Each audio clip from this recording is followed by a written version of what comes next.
Hello everyone and welcome to the program.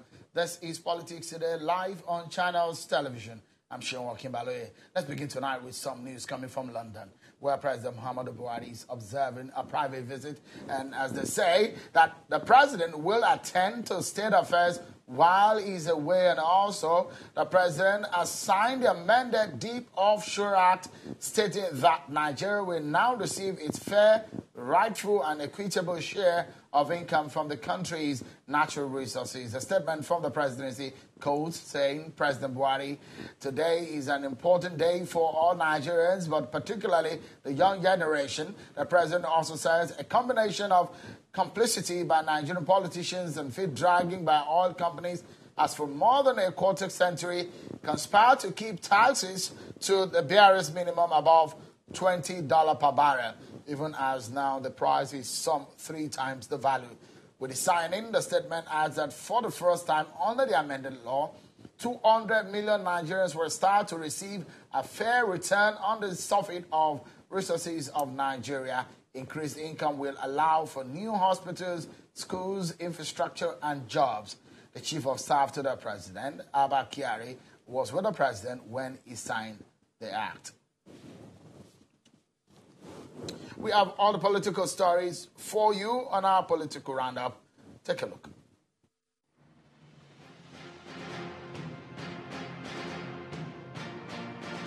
Let me start. The CBN Governor, Godwin Emefiele, has failed to appear before the Senate Committee on Finance to explain the rationale behind the exchange rate it used for 3 key projects under the Presidential Infrastructure Development Fund. The committee on Sunday had invited the CBN Governor to appear before it on Monday, November the 4th, but then the CBN Governor sent the Deputy Governor Operations, Mr. Debisi Shonubi, instead. But the committee members refused to allow the Deputy Governor address them, insisting that Mr. Emefiele must appear before the committee on Wednesday, November the 6th. We will give a very little window for which the Governor of the Central Bank and his team will reappear before this committee. Former President Olusegun Obasanjo has advised states of the Federation to invest in Agricultural Revolution Program, the most guaranteed sector for Nigeria's economic stability, noting that crude oil cannot sustain Nigeria much longer.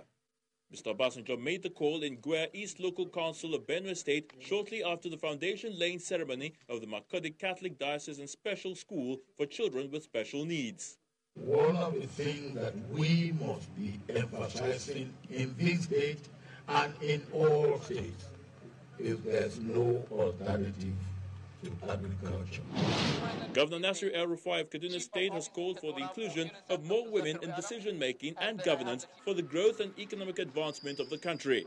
The governor made the call at the 4th Kaduna Women Economic Empowerment Summit held in the state capital, where he highlights the economic and social advantages of empowering women and giving them leadership roles rather than discriminating against them. Any society that fails to utilize the awesome capability, capacity, and talent of women is ignoring at least half of its human capital. The People's Democratic Party, the PDP, has described reports in a section of the media suggesting that the party plots to retain the zoning of its presidential slot in the northeast and southeast as merely speculative. The National Publicity Secretary of the party, Mr. Kola Ologbondiyan, says those behind the reports are political terrorists whose plan is to mislead the public and cause disaffection within the ranks of the party. Our party is here to discuss the 2023 presidential election, overtly or covertly, at any time whatsoever.